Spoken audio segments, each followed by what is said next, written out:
गुरु प्रतिपदा या तिथीला वारकरी संप्रदायामध्ये विशेष महत्त्व आहे. कारण या दिवशी स्वानंद सुखनिवासी सद्गुरू श्री जोग महाराज यांची पुण्यतिथी. जोग महाराजांनी आळंदीत येऊन माऊलींच्या सानिध्यात देह ठेवला होता. त्यांचं आज पुण्यस्मरण. सद्गुरू श्री जोग महाराजांना वारकरी संप्रदायाचं अध्वर्यू म्हटलं जातं.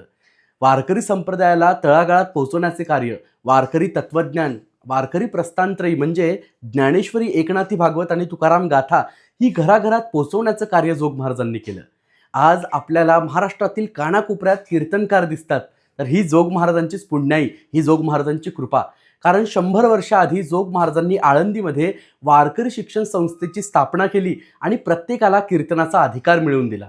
सद्गुरू श्री जोग महाराज यांचा जन्म पुण्यातील एका सुखवस्तू कुटुंबात झाला होता. महाराजांना कुस्तीची आवड होती आणि महाराज हे स्वतः मल्ल होते. पण एकदा कुस्ती जिंकल्यानंतर एक महात्मा त्यांना भेटले आणि त्यांनी त्यांना सांगितलं की काळपुरुषाला हरवून दाखव तर तू खरा मल्ल. आणि या एका वाक्याने महाराज अंतर्मुख झाले आणि मग ते आळंदीला आले. महाराजांनी माऊलींच्या समाधीवरती माळ ठेवली आणि ती आपण धारण केली आणि मग त्यानंतर त्यांनी अखंड ज्ञानेश्वरीचं पारायण सुरू केलं. असं म्हटलं जातं की ज्ञानेश्वर माऊलींनी प्रगट होऊन जोग महाराजांना कृपानुग्रह दिला आणि त्यानंतर वारकरी संप्रदायाचं मोठं कार्य सोपवलं. जोग महाराजांनी आजन्म ब्रह्मनिष्ठ राहून तत्वचिंतन केलं आणि त्यानंतर आपला हा वारकरी संप्रदायाचा वसा आपल्या थोर अशा शिष्यांकडे सोपवला.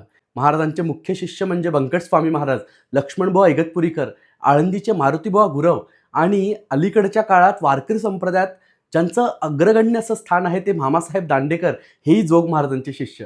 महाराजांनी अनेक शिष्य घडवले आणि आपल्या वारकरी शिक्षण संस्था या संस्थेतनं गेली 100 वर्ष झाले ते ज्ञानाचा हा झरा महाराष्ट्रातील कानाकोपऱ्यात पोहोचवत आहेत.